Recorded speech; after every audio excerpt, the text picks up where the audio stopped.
आष्टी तालुक्यातील चिंचाळा गावामध्ये 90 लाख रुपयाच्या विकास कामांचे आमदार बाळासाहेब आजबे यांच्या हस्ते लोकार्पण करण्यात आले। यावेळी आमदार बाळासाहेब आजबे यांनी सर्वांशी संवाद साधला। सदर लोकार्पण आज सोमवार दिनांक 22 जुलै रोजी दुपारी 1 वाजता करण्यात आले। यावेळी मोठ्या संख्येने कार्यकर्ते, पदाधिकारी तसेच ग्रामस्थांची या ठिकाणी उपस्थिती होती। आष्टी मतदारसंघामध्ये आमदार बाळासाहेब आजबे यांच्या नेतृत्वामध्ये विविध विकास कामांचे भूमिपूजन करण्यात आले।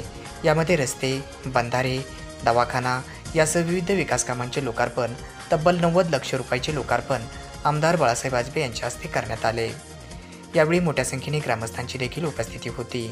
यावेळी आमदार बाळासाहेब आजबे यांनी विकास कामांचे लोकार्पण करत त्या ठिकाणी त्यांनी सर्व लोकांशी संवाद साधला। एवढा मोठ्या प्रमाणात निधी आपल्या भागामध्ये आणण्याचा मी प्रयत्न केला, पण मी सर्व ग्रामस्थांना आणि सर्व कार्यकर्त्यांना या ठिकाणी सांगतो की हीच परिस्थिती जवळजवळ सगळ्या गावांमध्ये मी करण्याचा प्रयत्न केला।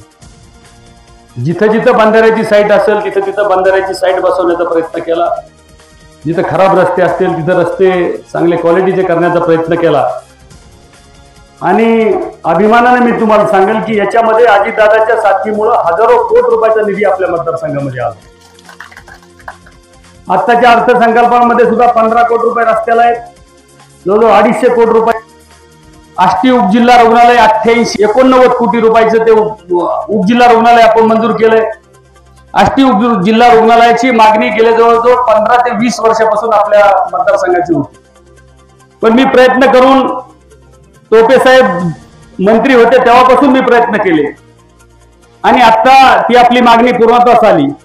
लवकरच म्हणजे ह्या ऑगस्ट महिन्यामध्येच आदरणीय अजितदादांना बोलून आपल्याला त्याचं उद्घाटन आणि जी 1100 कोटीची आपली जी योजना, खुंटेफळची जी योजना ज्याचं काम चालू झालंय त्याचं उद्घाटन आपलं राहिलंय। ते दोन्ही उद्घाटन, काही बिल्डिंग, महसूल कर्मचारी निवासस्थान आष्टीमध्ये आपण 15 कोटी रुपयाचे आणले त्याचं उद्घाटन, त्याच्यानंतर अजून इतर ज्या बिल्डिंग, कृषी भवनचं आता मंजुरी येणार आहे, म्हणजे सगळ्या ह्या बिल्डिंगचं उद्घाटन, रस्त्याचे उद्घाटन हे दादांच्या हाताने, आदरणीय धनुभाऊच्या हाताने आपल्याला या ठिकाणी करायचे।